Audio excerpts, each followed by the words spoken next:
Hi, I'm Karina. Welcome back to Apple Leaves.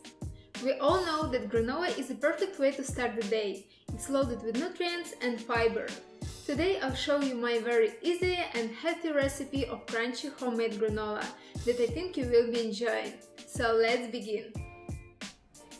You're gonna need a third cup of almond butter, a third cup of agave syrup, half a cup of dried cranberries, half a cup of chopped almonds, half a cup of coconut flakes, half a cup of walnuts, 2 cups of rolled oats, a quarter teaspoon of sea salt. In a large bowl, add all the ingredients except cranberries. You will add them after baking. It is better to combine dry ingredients first and then add wet ingredients. In this recipe I'm using chopped walnuts and almonds, but it's totally up to you what nuts to choose, as well as nut butter. For sweetness, I prefer agave syrup, but maple syrup or raw sugar work as well. Mix all the ingredients very well and make sure that dry ingredients are coated with the wet mixture, so all the pieces will be evenly crunchy. Keep mixing this together until all of the pieces have a nice coating and everything is well incorporated.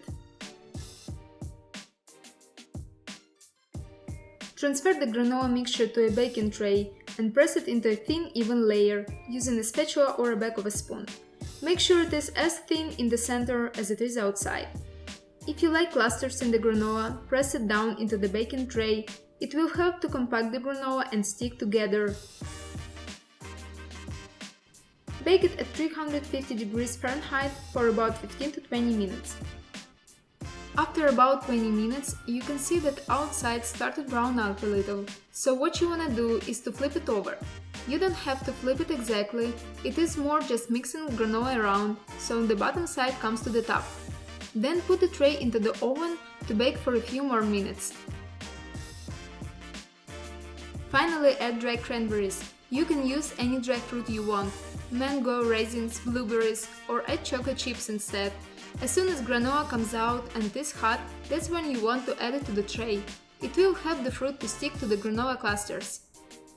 So that's it, how simple and easy to make granola at home. Please comment below how do you like to eat granola. And if you enjoyed this video, make sure to give it a thumbs up and subscribe. More healthy recipes are coming. Bye!